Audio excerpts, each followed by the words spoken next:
The story of the film is set in Russia, and the city where the director Angelus has placed the main characters is also like one more super strong character of the film. So for me it was script-wise already strictly determinate starting point what I had to respect. So idea of Still River was to place this beautiful warm Greek couple in the place where they totally doesn't belong. Like Angelus said, where you can feel the end of the world. And he wanted to give this feeling that you are so small and fragile against this huge industry. So exterior space was more about this massive, full of pollution landscape that gives Anna and Petros the feeling of isolation, not belonging, like you don't have any power on anything. But the interior space, it was opposite. It was like a shelter for them, for Anna more, where you want to feel accepted, warm and loved. So I guess that's where the general relationship we wanted to create.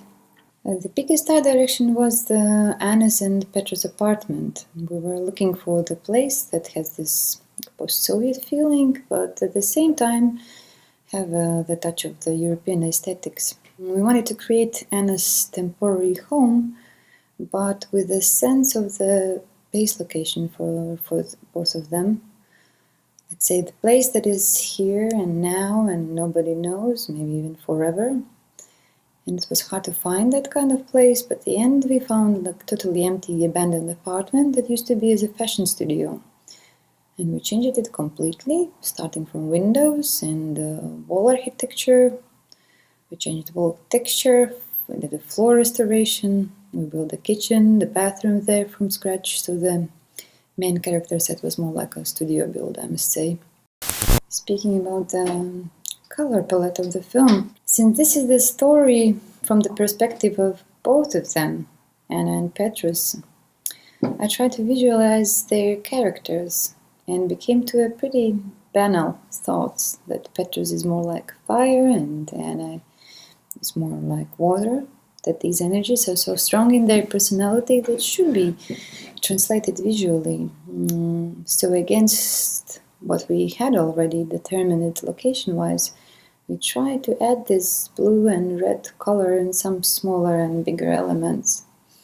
But generally, the color palette is more in earth tones, dark earth tones with low light, pretty heavy, like the whole atmosphere that is between the main characters.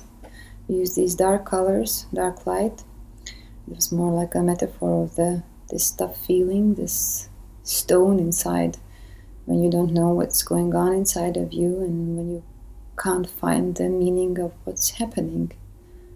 I must say that I enjoyed every moment, every day of this movie prep and shooting period, in all the different stages that it takes. And to work with Angelus was hard and easy at the same time.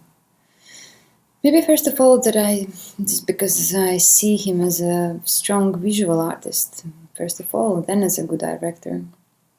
And the visuality, the look of the film was really, really important to him, and he had his ideal picture in his head from very, very beginning. So actually what I had to do is to be as good Angelus thought transformer as I could. And I think we spoke in the same language, no matter that we are from the different places of the world. And I guess that's the most important thing, to communicate and understand each other.